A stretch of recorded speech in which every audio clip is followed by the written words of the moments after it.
need is an MSR 605. So this writes and reads on the mag strip. So if you don't know what the mag strip is, I have a little picture right here. It's the black stripe on the back of the card. That is what this reads and writes on. You're gonna need this to edit the mag strip. And yeah, this is the most expensive item, 82, 85 bucks. So next, the Omni key. So the Omni key is really cheap. It's only 14 bucks. This is the one I have personally.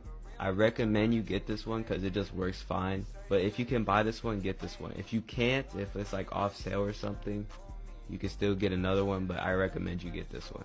The Omni key is using like 90% of the process of cloning. Everything I'm showing you guys, you're gonna need. And the last thing you need is J2A040 blanks. You need the blanks to put in the Omni key. You need the blanks to put in the MSRX. You know, you need them, right?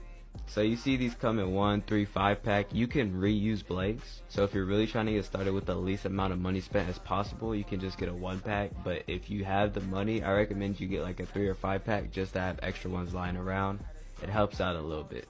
But before I finish talking about the cards, there are certain things that you need to make sure it says in the title and description to make sure the card is right for what we're trying to do, right? So you need to make sure the card says J2A040.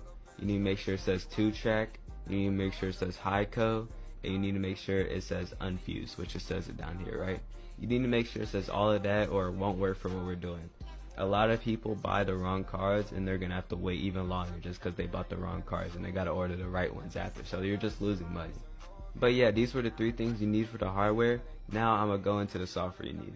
So I'm back on my desktop and you see I got all the software you need right here. The software you need is ATR, CardPeek, Jcop, X2, MSRX, and ARQC. These are the 6 main pieces of software you need. So these 2 right here, they're just alternatives to the 6 main softwares you need. So these 2 I won't get into on this video, but I have a full cloning tutorial. Just check out my Telegram, that's all in there.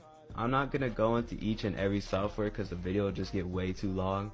And you know we're on YouTube, so I can't really show you guys everything on YouTube. But I am going to show you guys the main piece of software, which is X2. So before I start showing you guys how to use it, there's a bunch of different X2s. There's X2 2021, X2 2020. There's a bunch of different ones, and there's also fake ones. So I just want to make sure you guys don't get fake ones. So yeah, I'm going to get into it. So the first step when you open X2 is ENV, right? So you see all this, you're like, what is going on? So basically, I got a fake dump here, and if you don't know what a dump is, it's basically the CC info, which comes to track 2, track 1 in a pin, and you would copy it onto X2 so you can burn it onto your blank, right? And X2 uses the Omni key, so right now my Omni key would have a blank in it, and you would burn it onto the blank, right? So what I need to do with this fake dump is copy all this onto X2. Dumps usually come also with a track 1, but just for time's sake of the video, I'm only going to go over it and act like I only had track 2. So the first thing you see here says track 2. I'd copy and paste this and put it in there, and I'd max it out with 0. So I just spam zeros until, let me see, I'm clicking and there's no more zeros. That's when it's good, right? For the cardholder's name, usually the cardholder's name would show up in track 1, but since I'm acting like it's just to save time, I'm gonna just click space and erase. And if you actually get a dump, just to let y'all know, if you actually get a dump with only track 2, because track 1 isn't necessary to clone a dump, just to let y'all know.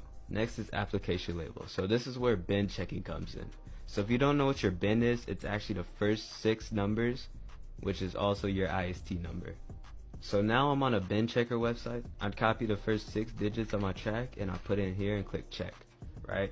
And it gives me all this information. It tells me it's a credit, it tells me it's Bank of America, it tells me it's USA. That's all we need to know, Visa, credit, USA, right? We go back to X2 and what we put in here is a Visa credit, right? If it was a Visa debit, I'd put Visa debit, and if it was a MasterCard, I'd put debit MasterCard. It'd be backwards, right? So for this one, it's a Visa credit, so that is all we need to put, and we've done the application label. Next, we go to credit down here, and we choose MasterCard, Visa, or Amex, and we choose Visa since this is no Visa. And for the track 1 discretion data, usually you put a track 1 in here, but since we don't have one, you would just delete everything and click space and you're good. For the writer, we choose the Omni key. Now for the AID, if you don't know what the AID is, 31010 is a Visa, 41010 is a MasterCard, right? So 31010 is what we put here for the Visa, since this is a Visa. And for the country code, since I'm in the USA, it's 0840. That is the USA country code. If you don't know the country code for your country, you can search up online. I also have a list in my Discord that goes over all the country codes. And next, the currency. The currency code is always the same as the country code, so you put 0840 in there too. You saw it in the fake dump. We have a pin 3665. We put that in there, and we just did all of that quickly, right? Cloning is a fast process. People think it takes a long time, but it really doesn't. Next, we're gonna go down here to effective and expiration date. I'm gonna click the expiration date, delete everything, and this is how you find the expiration date of your dump, right? So you go back to your little track 2, and you find these 4 numbers after the equal sign, right? These 4 numbers. That is your expiration date. 2024 April, right? That's your expiration date. So what you put here is 2404, and then for the last 2 digits, you would put how many days are in that month. So I know April is 30 days, and that is how we put our expiration date. Then we go to effective date. We put the same thing, 240430, and we get rid of 4 years. So you would just apply whatever expiration date your dump has to here, and you'll be fine, right? So we just completely did the EMV part of cloning a dump, right? So if I click credit, it would burn onto the card. Just give it a second, boom, completed job. So I just successfully cloned the dump, but there is one more step. I'm not going to completely get into it because the video will just get way too long, but I'm going to skim through it real quick. IC load, you'll basically just put everything in here the same. These 3 ARQCs is what this software handles. You would just generate it in this software and put in X2, and then you would burn it onto the card, right? I'm going to show y'all what an IST is. So 404773, that is our bin, but that is also our IST. We need an IST to match our bin to burn it onto the card, right? So if you don't have ISTs, you can hit me up. I have an IST pack of all USA ISTs. It's a bunch of them. But I'd click open and I'd find my IST file. So I already have a bunch. I already have 414773. So I'd double click and boom, I put it in there, and I'd put all the stuff in here and I'd burn it, right? That is how you use the IST. The only hard part is getting the IST files, but if y'all need them, I got you. After that, you could close X2. You would go in Card Peek and check all your work. Card Peek will show you if you did everything right. So yeah, that is the main part of cloning a dump. I just showed y'all all that for free. No one's really putting y'all on